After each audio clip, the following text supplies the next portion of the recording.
नमस्कार दोस्तों, मैं उज्ज्वल विश्वास, आप लोगों का मेरे हिंदी की क्लास में स्वागत है। दोस्तों, पिछले वीडियोस में मैंने अलंकार जितने भी पढ़ाए हैं वो आप लोग जाके देख लीजिए।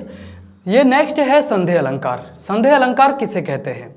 तो संदेह अलंकार को जानने से पहले आपके मन के संदेह को मैं मिटा देता हूं। अगर आपके मन में अलंकार सीखने का कोई संदेह है तो उसको मिटाने के लिए आप मेरे चैनल को सब्सक्राइब कीजिए, लाइक कीजिए और शेयर कीजिए, उसको देखिए। तो आज पढ़ाएंगे हम संदेह अलंकार। संदेह अलंकार किसे कहते हैं? जब किसी वस्तु में उसी के समान वस्तु का संदेह हो जाए और अनिश्चय बना रहे तो वह संदेह अलंकार होता है। मतलब संदेह अलंकार क्या है? दो वस्तु एक समान है पर होता नहीं है, उसी में लोग कंफ्यूज हो जाते हैं कि ये वस्तु क्या वही है या नहीं है। जैसे नकली चीज़ें हमेशा असली जैसे लगते हैं, हम लोग संदेह में क्या करते हैं, असली समझ के नकली चीज़ घर पे लेके आते हैं। फिर दोस्त कहते हैं कि तेरा तो नकली आ गया है, फिर हम क्या करते हैं, संदेह में पड़ जाते हैं कि हाँ ये नकली ही है, दोनों एक जैसे है दिखने में, पर वो नकली निकलता है, कोई दूसरा निकलता है। वैसा ही है, देखने में एक समान होता है, तो उसको हम लोग उसमें संदेह में पड़ जाते हैं। तो काव्य में भी ऐसे ऐसे अर्थ है जो काव्य के, तो उसमें पढ़ने के बाद पाठक के मन में संदेह उत्पन्न हो जाता है कि वास्तव में कवि कहना क्या चाह रहे हैं। एक उदाहरण है, कविता है कि लक्ष्मी थी या दुर्गा थी या स्वयं वीरता की अवतार थी। वो लक्ष्मी थी या दुर्गा थी, इसमें क्या है, संदेह है।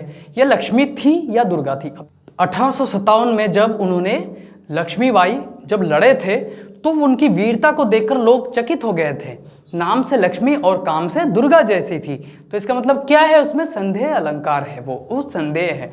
तो जब भी इस तरीके का कोई भी क्वेश्चन एग्जाम में आता है तो आप लोग इसको संदेह अलंकार के अंतर्गत ही रखना। ऑप्शन में दिया रहेगा कौन सा अलंकार है, रूपक है, उपमा है, भ्रांतिमान है, संदेह है, तो संदेह अलंकार के अंतर्गत आएगा। उसमें टिक लगाने पर वो आपका सही होगा आंसर। दूसरा जो एग्जाम्पल है, जो फेमस एग्जाम्पल है, आप लोग पढ़ाई बचपन से करते हुए आ रहे हैं, तो उसमें आपको ये उदाहरण जरूर मिलेगा। सारी बिच नारी है कि नारी बिच सारी है, कि सारी ही कि नारी है कि नारी ही की सारी है। तो इसमें क्या है, इसमें ऐसा अलंकार है जो संदेह उत्पन्न कर रही है। ये कह रहे कि साड़ी बिच नारी है, क्या कह रहे, साड़ियों के बीच में कोई स्त्री है, या नारी बिच साड़ी है, या नारी के ऊपर ही साड़ी सब लपेट गया है। मतलब द्रौपदी को जब भगवान श्री कृष्ण उनमें साड़ी दिया था तो उस समय क्या था, साड़ी लपेटते लपेटते दुशासन का जो हाथ है वो दर्द हो गया था। वो इतनी साड़ी, इतनी लंबी साड़ी जिंदगी में नहीं देखा था, तो सोचने लगे कि इतनी साड़ी कहाँ से आया।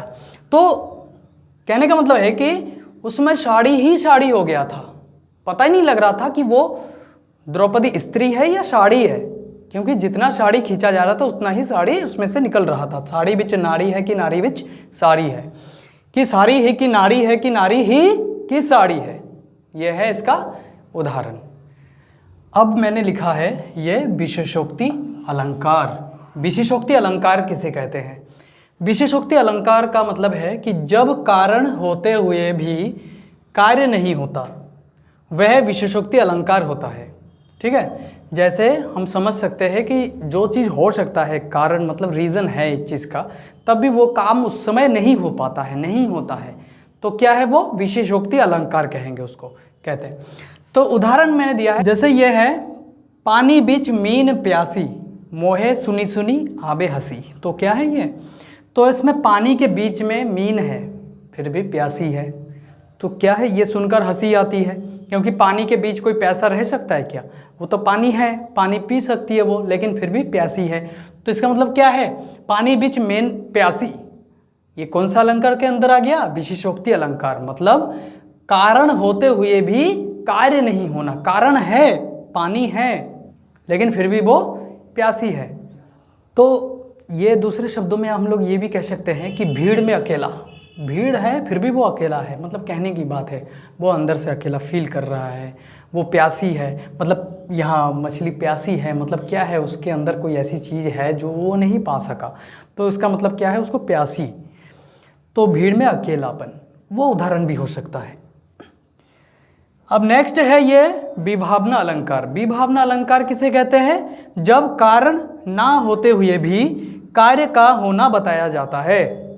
मतलब कारण नहीं है फिर भी उसमें काम हो रहा है। जैसे लोग कहते हैं ना बिना किसी चीज़ के वो चीज़ कर देना, तो उदाहरण क्या है, देखो, बिनु पद चले सुने बिनु काना, कर बिनु कर्म करे विधि नाना, आनन रहित सकल रस भोगी, बिनु बानी बक्ता बड़ जोगी। तुलसीदास ने क्या कहा इन पंक्तियों में? इसमें देखो कौन सा अलंकार है, विभावना अलंकार। ये पंक्ति आता है तो विभावना कैसे है, इसमें क्या है, कारण नहीं है फिर भी काम हो रहा है। तुलसीदास कहते हैं कि भगवान जो है वो दिखाई नहीं देते हैं, उनका पैर नहीं है, उसके चरण नहीं है, बिनु पद चले, उनके पैर नहीं हैं फिर भी भगवान चलते हैं। बिना कान के भी भगवान सुन सकते हैं, उनका बिना कुछ करे भी सब कुछ वही करते हैं। और क्या है, आनन रहित सकल रस भोगी, मुंह नहीं है पर सब कुछ वही खाते हैं। बिनु बानी बक्ता बड़ जोगी, कहते हैं कि उनके पास बाणी नहीं है पर बहुत ही वक्ता, बहुत ही निपुण है। तो कहने का मतलब ये है कि इसमें पैर नहीं है तब भी वो चल रहे हैं, मतलब कारण नहीं है फिर भी काम हो रहा है। कान नहीं है फिर भी सुन रहे हैं, मतलब कारण नहीं है फिर भी काम हो रहा है। तो इस प्रकार के पंक्तियों में कौन सा अलंकार आएगा, विभावना अलंकार आएगा। ठीक है दोस्तों अगले वीडियो में भी मैं कुछ अलंकार और बताऊंगा आप लोगों को, वो मेरा लास्ट वीडियो रहेगा अलंकार का। अगर आप लोगों को अलंकार और सरल तरीके से समझना है तो मेरे पिछले वीडियोस को थोड़ा देख लीजिएगा, उसमें सब मैंने डिटेल से बता रखा है। और तब तक के लिए आप लोगों का धन्यवाद, नमस्कार।